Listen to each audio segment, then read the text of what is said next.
Cette série a commencé il y a 17 ans. Il y a eu une interruption de 6 ans au milieu de la série, donc ça n'a pas duré 17 ans complets, mais il y a eu donc 7 tomes.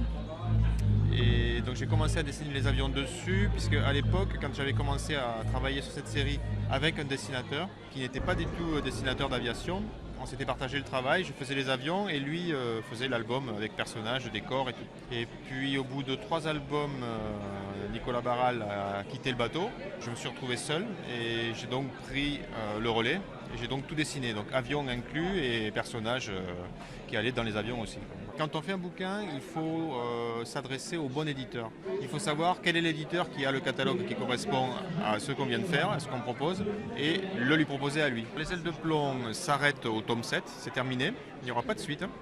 Parce que ça fait déjà 7 bouquins, ça commence à faire une série qui est suffisamment longue, je trouve. Donc je préfère passer à autre chose. Disons que maintenant, il faut quand même penser aussi avec l'auto-édition. Jusqu'à maintenant, ce n'était pas indispensable, puisque les éditeurs travaillaient très bien, faisaient très bien leur boulot. Mais depuis quelques années, le milieu de la bande dessinée est devenu plus difficile pour les auteurs. Si on veut vraiment s'en sortir, il y a un moment où il faut se poser la question si on ne doit pas essayer d'être le plus autonome possible. Auto-éditer et diffuser de la bande dessinée soi-même, c'est difficile. Ça demande un travail énorme. Bon, moi, je ne suis pas sûr d'avoir la bosse.